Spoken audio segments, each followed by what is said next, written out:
آج کا ہمارا موضوع ہوگا سلطان صلاح الدین ایوبی سیزن 3 کی ریلیز ڈیٹ نئے اور تاریخی کرداروں اور نئی اپڈیٹس کے بارے میں ہوگا، تو چلیے ویڈیو شروع کرتے ہیں۔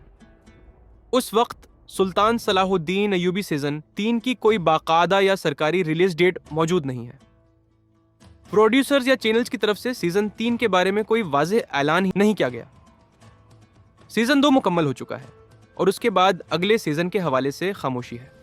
کچھ شائقین اور سوشل میڈیا پر ہونے والی گفتگو کے مطابق یہ ڈرامہ ابتدا میں 3 سیزنز کے لیے منصوبہ بند تھا، لیکن ناظرین کے رد عمل اور پروڈکشن مسائل کی وجہ سے ممکن ہے کہ کہانی سیزن 2 پر ہی ختم کر دی گئی ہو۔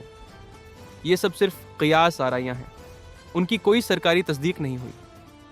یہ ڈرامہ پاکستان اور ترکی کا مشترکہ تاریخی منصوبہ ہے جو عظیم مسلم حکمران سلطان صلاح الدین ایوبی کی زندگی پر مبنی ہے۔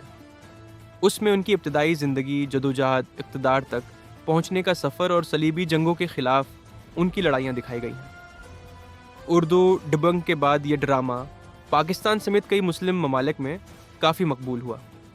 سلطان صلاح الدین ایوبی کا مرکزی کردار اغور گنیش نے ادا کیا ہے، جو پوری سیریز کا اہم کردار ہے۔ دیگر ترک اداکاروں نے فوجی کمانڈرز، سیاسی شخصیات اور صلیبی رہنماؤں کے کردار نبھائے۔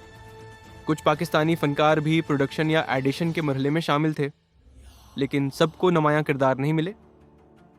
اگر اس سیزن کی کہانی کی بات کریں تو اس سیزن میں سلطان صلاح الدین ایوبی کی زندگی کے آخری دور میں وہ صرف ایک فاتح نہیں بلکہ ایک منصف اور بردبار حکمران کے طور پر پہچانے جاتے تھے۔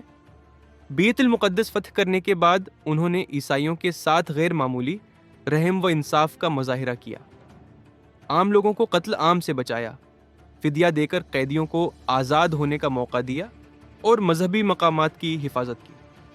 یہی وجہ ہے کہ آج بھی مغربی تاریخ دان بھی ان کی شخصیت کی تعریف کرتے ہیں۔